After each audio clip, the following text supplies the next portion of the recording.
Born to Seymour and Marcy Josephson in the quiet town of Princeton, New Jersey, and raised in Robbinsville, Samantha Lee Josephson's journey led her to the University of South Carolina.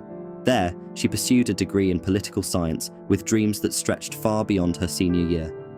As 2019 approached, she was on the cusp of graduating and had her sights set on Drexel University School of Law. Awarded a full scholarship to Drexel and a partial scholarship to Rutgers, Samantha's ambition was to carve out a career in international law. In her personal life, she shared a deep bond with her boyfriend, Greg. Their connection was built on daily communications, sharing texts and calls, weaving their lives closely together. They dreamt of a shared future, with Greg planning to move in with Samantha to support her as she embarked on her law school journey. However, their plans were abruptly halted on March 29, 2019, when Samantha failed to return to her apartment, marking a devastating turn in her story. The evening before, she had arranged to spend time with her roommate and friends in Columbia. Despite Greg being away in his hometown, he encouraged Samantha to enjoy the evening. Struggling with the news of a family member's illness, Samantha sought a night out as a brief respite, hoping to find some joy amidst her concerns. The group's night led them to the Bird Dog Bar in the bustling Five Points area, a popular spot among students. Throughout the evening, Samantha stayed in touch with Greg, expressing a wish for his company. Yet, as the night progressed to its end, Samantha opted to return home alone, summoning an Uber for the journey, a decision that tragically placed her in the path of danger. Mistakenly entering a vehicle she believed was her ride, captured by security cameras, Samantha's simple act of getting into a car marked the last moment she was seen. The actual Uber arrived too late, finding no trace of her. The discovery that she had entered the wrong vehicle, a black Chevrolet Impala driven by Nathaniel David Rowland, only came to light through CCTV footage, which showed the car's deliberate movements around 5 Points. Greg's attempt to ensure Samantha's safety through the Find My Friends app revealed a distressing deviation from her expected path home. Despite multiple attempts to contact her, her sudden silence and the cessation of her phone's location sharing raised alarm. Driven by concern, Greg journeyed 2 hours to Columbia, joining the anxious search for Samantha. Tragically, a group of turkey hunters stumbled upon a scene that would forever haunt those who knew her. In a secluded woodland area in New Zion, a mere 65 miles from the vibrant streets of Five Points, they discovered the lifeless body of Samantha Josephson. The discovery, made less than a day since she was last seen, prompted an urgent response from local authorities. The subsequent examination painted a harrowing picture of Samantha's final moments. The autopsy detailed an assault of unimaginable ferocity, evidenced by over 120 wounds, marking her as the target of a relentless attack. The defensive wounds on her hands and the extensive injuries across her body suggested a desperate struggle for life. It appeared she was subjected to an attack with a weapon of particular brutality, leading to her being moved posthumously to the secluded spot where she was found. The investigative team, piecing together her last known movements, turned to surveillance footage from the vicinity of her last night out. In a swift response to the tragedy, authorities released details of the suspect vehicle to the public, hoping for a breakthrough in the case.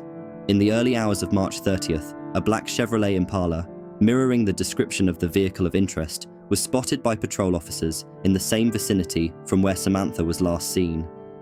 Upon attempting a routine stop, the driver abandoned the vehicle, initiating a brief foot chase before being apprehended by law enforcement. The individual, identified as 24-year-old Nathaniel Rowland from New Zion, was taken into custody, and a subsequent search of his vehicle revealed disturbing evidence. A child's car seat stained with what appeared to be blood marked the beginning of a harrowing discovery process. The presence of these stains prompted immediate backup, transforming the traffic stop into an investigation of a suspected crime scene. As homicide detectives delved deeper, the car yielded more harrowing clues. A significant amount of blood was found on the passenger seat, in the trunk, and a bloody footprint adorned one of the rear windows. Samantha's cell phone, a critical piece of evidence, was discovered on the floorboards, alongside Rowland's failed attempt to pawn it earlier that day. This discovery, paired with the activated child locks on the doors, painted a grim picture of Samantha's inability to escape. The assortment of cleaning supplies found within, bleach, window cleaner, and antibacterial wipes, spoke volumes of the attempts to erase the traces of the crime. During his interrogation, Rowland refused to give any information on the kidnapping and murder of Samantha Josephson. Even with piling evidence to the contrary, he maintained that he was innocent of the crimes of which he was being accused. When a physical examination was performed on Rowland following his arrest, it unveiled traces of Samantha's DNA under his fingernails. In a bewildering turn of events, despite that her genetic markers were present in him, none of his DNA was found on her. While that was certainly unusual, when detectives pieced together the terrifying details of her final minutes. From what they could collect, detectives speculated that Samantha was a victim of a blitz attack. The fact that the child-proof locks in the car were still engaged at the time of Rowland's arrest led them to conclude that he activated that feature as soon as his victim got in the car, making it impossible for her to open the doors. Without any means of defending herself, Samantha was left helpless as the man she thought was her Uber driver attacked her repeatedly with a bladed weapon. Caught unawares by the ferocious attack, she had to put a lot of effort into trying to keep off the blows, which would account for the multiple wounds found on her hands as well as the condition of her fingernails. Considering the amount of excessive force that was imposed on her, it's understandable that Samantha was not able to scratch her attacker, which would have left his skin cells under her nails. After the dreadful act was done, Rowland drove to a farmer's access road in New Zion, where only a local would have known it existed, and dumped Samantha's body in the nearby woods. After arriving back home, Rowland spent much of the day posting on social media as if nothing had happened. Detectives extended their search to the residence of Nathaniel's girlfriend, Maria Howard, in New Zion. It was there, in the trash bins behind the apartment, that a crucial discovery was made. Items heavily stained with blood, including a sock and bandana linked to Rowland, alongside a white sheet, a roll of duct tape, bleach wipes, and a two-bladed knife, were unearthed. Subsequent tests confirmed the grim reality. The blood on these items matched Samantha's DNA, solidifying the case against Rowland. This evidence added substantial weight to the case against Rowland, leading to his charges of possessing a weapon during a violent crime and the kidnapping and murder of Samantha Josephson. Despite the overwhelming evidence, Rowland maintained his innocence, entering a plea of not guilty as the trial approached. The summer of 2021 marked the beginning of a deeply challenging period for Samantha's family as the trial commenced. Rowland's defense team put forth a strategy highlighting the absence of his DNA on Samantha as a cornerstone of their argument for his innocence.